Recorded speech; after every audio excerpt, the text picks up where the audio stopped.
Et ce matin, le plateau de la télévision panafricaine C360 reçoit comme invité Hassan Bationo, dit Bationo Dikion. Il est activiste, il est sur notre plateau. Hassan Bationo, bonjour et bienvenue. Bonjour à vous et merci pour l'invitation. Alors, avec vous, aujourd'hui, nous parlons des accusations de RSF, Reporters sans frontières, qui traitent les BIRC de milices mises en place par les autorités. Alors, dites-nous, qui sont les BIRC? Comment ce collectif est-il né et pourquoi choisir un nom aux résonances militaires? Alors déjà, merci une fois de plus pour cette invitation. Il faut retenir que ce type d'accusation ne nous étonne guère. Et ne nous étonne guère parce qu'il faut souligner que depuis le colloque du Caire de 1974, Cheikh Anta Diop a souligné avec beaucoup de bon sens qu'il faut que la jeunesse africaine s'arme des sciences pour défendre son patrimoine culturel. Vous savez également que depuis la période des indépendants, d'abord de la colonisation, les mêmes pseudo-impérialistes ou les mêmes pseudo-puissances ont appelé nos résistants, les grands résistants d'ailleurs sous la colonisation, de sanguinaires. Par la suite, les éclaireurs, les panafricanistes, les leaders africains ont été taxés de dictateurs. Par la suite encore, les quelques panafricanistes, les leaders comme les Ibrahim Traoré ont été taxés de putschistes. Vous avez vu la société civile burkinabé lorsqu'elle s'était organisée aussi pour défendre ce qui nous revient de droit comme nation, ils ont appelé cela des Wanya. Et donc cela ne nous surprend guère. Cette fois-ci, nous nous sommes organisés pour pouvoir nous défendre notre narratif et nous ont appelé des milices. Les BIRC, c'est qui en réalité? Les BIRC, c'est ce que nous avons appelé les bataillons d'intervention rapide. On ne se vante pas d'avoir été les précurseurs ou les premiers acteurs. C'était le 20 décembre 2023, lorsqu'un soir, j'étais particulièrement assis, j'ai pris mon clavier, lorsque le camarade capitaine Ibrahim Traoré venait de signer effectivement l'accouchement d'au moins 5 BIR sur le théâtre des opérations. Et j'ai dit que le camarade capitaine Ibrahim Traoré a lâché les BIR dans la brousse pour mettre hors d'état de nuit les terroristes qui sont dans la brousse. À notre tour, nous venons d'accoucher les BIR de la communication pour mettre hors d'état de nuit ceux-là qui sont tapis dans les villes et qui détruisent notre dynamique. Vous dites quelque chose de très important. Vous avez dit le président du Faso a créé les bataillons d'intervention rapide pour contrer les terroristes qui sont dans la brousse. D'accord. À notre tour, nous venons de créer les BIR de la communication pour mettre hors d'état de nuit les apatrides qui sont dans les villes. C'est-à-dire que ce n'est pas sous instruction de l'autorité que vous l'avez fait, mais de votre propre chef. Et je ne veux même pas dire oui. Vous savez tous très bien que à chaque fois qu'un Africain a pris une initiative pour pouvoir défendre son territoire, on dit que c'est sur instruction de quelqu'un. Parce que depuis la nuit des temps, les mêmes impérialistes n'ont jamais compris, n'ont jamais su que c'est possible qu'un Africain puisse quand même avoir l'initiative, le courage, l'audace et la capacité intellectuelle d'accoucher quelque chose pour sa souveraineté. Ils disent que ce sont les autorités au burkinabé qui l'ont conçu. Lorsque les mêmes s'organisent parfois pour se défendre, est-ce que c'est sur instigation de quelqu'un? Les mêmes, lorsqu'ils s'asseyent aujourd'hui et que la jeunesse européenne s'organise pour tenter de lutter entre griffes contre l'impérialisme chinois ou l'impérialisme américain, c'est sur instruction de qui en réalité? Aujourd'hui, aucune autorité n'est derrière cette initiative ou ce regroupement de la jeunesse africaine qui s'est mobilisée comme une seule organisation, comme une seule entité pour reconstruire d'abord son narratif qui lui revient du droit, mais surtout pour mettre hors d'état de nuit les narratifs qui sont d'abord mensongers, qui sont manipulateurs et qui visent surtout à démobiliser les différentes forces combattantes qui sont engagées sur les théâtres des opérations. Dites-nous, pourquoi vous avez choisi un nom à consonance militaire, BIRC? BIRC, parce que vous savez très bien que le camarade capitaine Ibrahim Traoré a décidé tout simplement de mobiliser l'ensemble de toute la jeunesse burkinabé, la jeunesse africaine, à défendre de façon originale avec toute la rigueur ce que nous avons perdu pendant longtemps. C'est-à-dire une nouvelle Afrique vue par les Africains, construite par les Africains, avec des lunettes africaines, avec une conception nouvelle. BIRD, je peux dire que le nom est venu sous inspiration. Une inspiration parce que vous savez que les BIR, les bataillons d'intervention rapide sont comme une sorte d'originalité dans la sous-région qui parvient et que le Burkina Faso était à un moment donné l'un des premiers pays au monde a construit en une année plus de 20 bataillons d'intervention rapide, ce qui était une originalité, et que sous la bannière de ces bataillons d'intervention rapide, on arrivait à contrer les ennemis dans leur progression, mais surtout à déconstruire partout où ils mettaient en place une base terroriste, partout où ils endeuillaient nos populations, partout où ils essayaient de freiner l'avancée de nos forces combattantes. Et donc, cela est venu également sous inspiration pour essayer de montrer que, de la même manière que les bataillons d'intervention rapide au front progressent sans être stoppés et que c'est avec toute la rigueur militaire qu'ils arrivent à mettre hors d'état de nuire les mercenaires impérialistes, nous, à notre tour, nous pouvons nous y inspirer. S'inspirer de leur rigueur, s'inspirer de leur professionnalisme, s'inspirer surtout de l'audace qu'ils ont en eux et s'inspirer de leur capacité à balayer totalement la peur, mais avec un seul objectif, la mère patrie. La rigueur ne doit pas du tout, ne doit pas manquer à un citoyen burkinabé lorsque nous menons une guerre de survie. Une guerre de survie parce que 2022, c'était plus de 60% du territoire burkinabé qui était entre les mains des ennemis. Il faut une dose d'audace jamais égalée. Il faut éparpiller de nous, il faut mettre totalement hors de nous ce qu'on appelle la peur.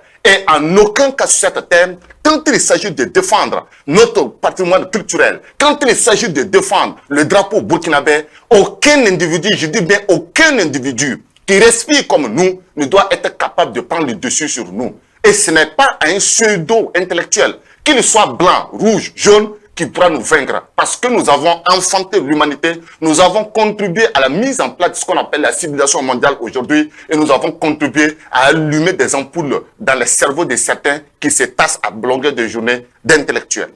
Ok, on vous a bien compris. Mais maintenant, Reporters sans frontières affirme que vous êtes structuré en groupe WhatsApp, coordonné pour mener des campagnes ciblées. Mais est-ce que c'est le cas? Comment s'organisent concrètement vos actions de communication?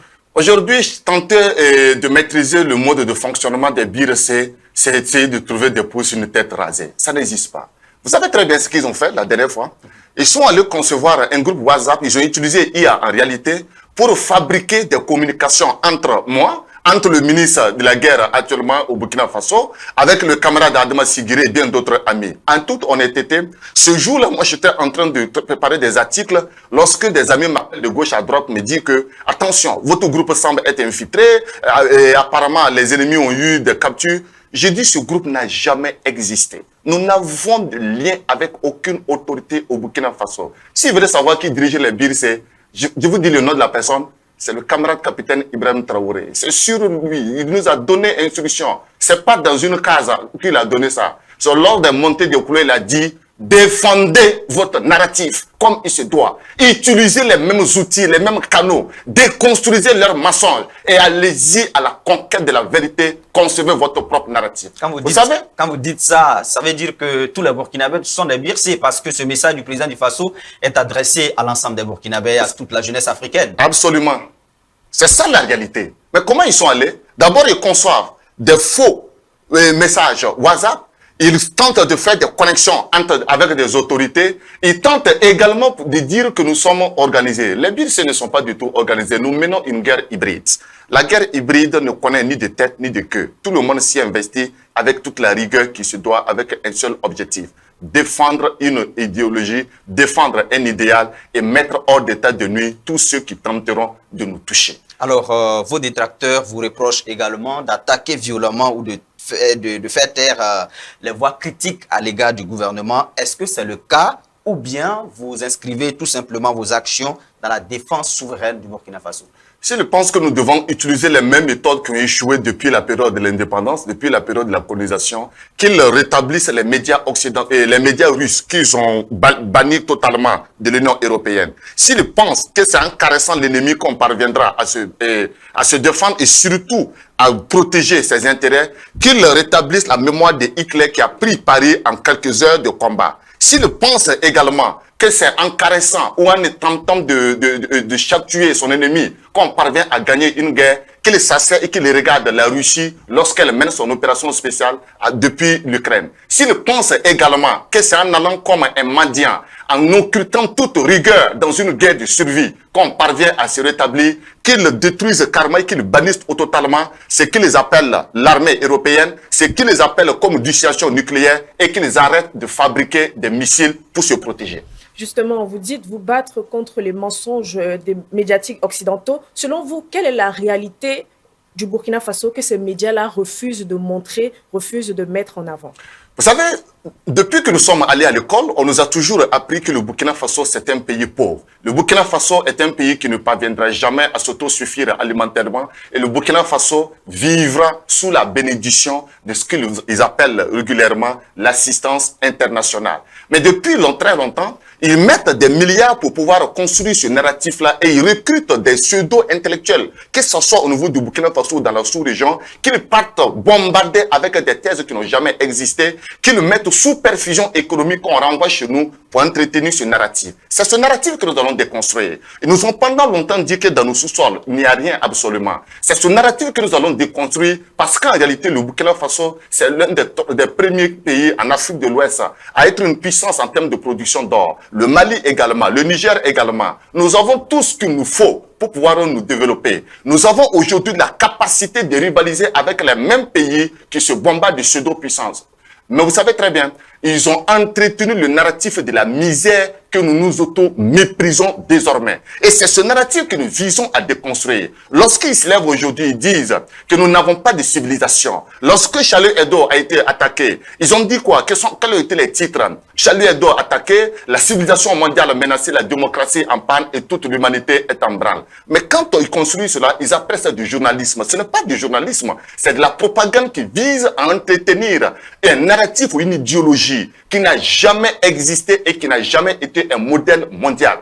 Aujourd'hui, notre objectif, c'est de redonner de la confiance à nos forces combattantes qui sont engagées sur le terrain des opérations. C'est de participer à leur donner le bagage nécessaire pour comprendre qu'ils ne se battent pas juste pour un individu. Ils se battent pour un idéal. Ils se battent pour un drapeau. Le drapeau, c'est le début de tout et la fin de tout. Et aujourd'hui, nous tentons à dire au peuple burkinabé qu'il n'y a pas une autre patrie où ils pourront aller se réfugier lorsque cette mère patrie va disparaître. Ce qui nous reste, c'est de nous défendre et c'est de nous battre pour que le Burkina Faso soit l'Eldorado dont a parlé le camarade capitaine Ibrahim Traoré. Alors, Hassan Bathiono, est-ce que le rapport du RSF a un impact sur l'engagement des Bircés? Aucun rapport au monde ne pourrait avoir un impact sur la détermination des Bircés. Aucun rapport au monde jusqu'à la fin de l'humanité ne pourra avoir un impact sur nous parce que nous nous sommes dopés idéologiquement. Lorsqu'un combattant est dopé idéologiquement, il ne regarde pas de gauche ni de droite pour pouvoir avancer. Il a un seul objectif. Mais la seule chose que nous pouvons dire à nos camarades qui sont aujourd'hui engagés sur le théâtre de combat de la communication, c'est de ne pas du tout regarder le fantasme d'un pseudo-démocrate ou d'un pseudo-occidental.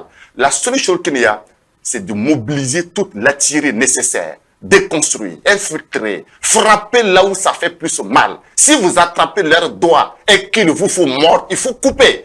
Lorsque vous attrapez les poumons et que c'est la partie qui peut vous empêcher d'arriver au bout de votre dessein, il faut mordre comme il se doit. Parce que quand ils essaient de mentir pour démoraliser nos forces ici, ils ne regardent pas qu'il y a de la morale. Il n'y a pas de morale lorsqu'il s'agit de se défendre. La seule chose qui nous reste, c'est de mobiliser toute l'artillerie nécessaire, même 100 mégas, défendons ce qui nous revient de droit et faisons en sorte que le Burkina Faso puisse rayonner partout où cela doit être possible. Alors, on vous dit merci, Hassan Bathiono, d'être venu donner des réponses concernant les accusations de Reporters sans frontières. C'est ici qu'on va s'arrêter à vous entendre parler.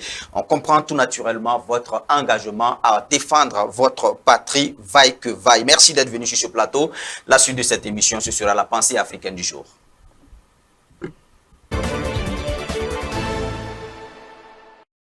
La pensée africaine du jour est du Premier ministre burkinabé Rim Talba Jean-Emmanuel Ouédraogo. Il dit ceci, j'ouvre les guillemets, « Investir dans la culture, c'est investir dans l'âme de la nation ». Je reprends, Investir dans la culture, c'est investir dans l'âme de la nation.